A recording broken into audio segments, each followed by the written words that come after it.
होली की हार्दिक शुभकामनाएं।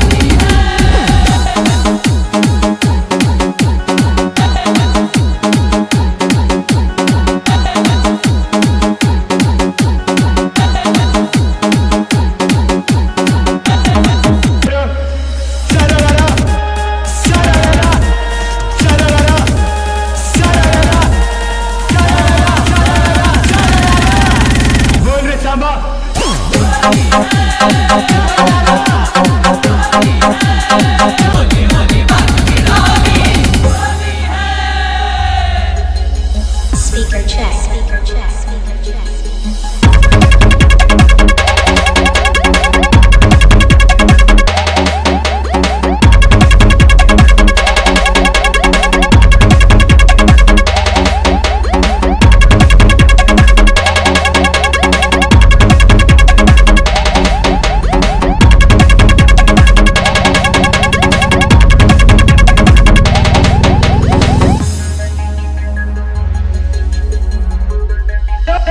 बोल रे सांबा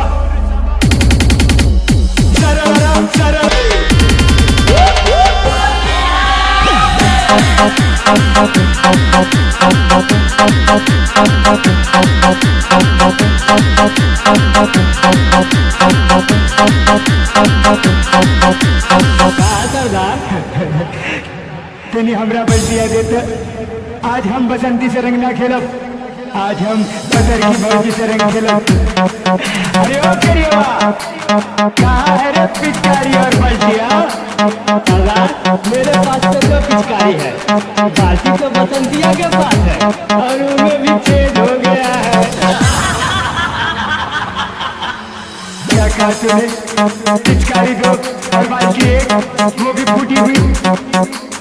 यहाँ से 50-50 कोस दूर फागुन महीनवा में जब कौनो भौजाई घर से बाहर वह निकलत है तो भैया लोग कहते हैं कि सुना घर से बाहर मत जा नहीं।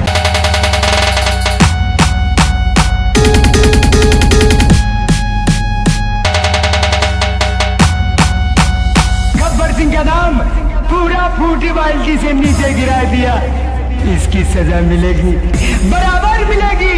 तेरा क्या होगा रे करिएवा? सरदार मैंने आपकी पिचकारी पकड़ी है। तो ले फिर पकड़ और रंग की बाल्टी भी पकड़ रहे।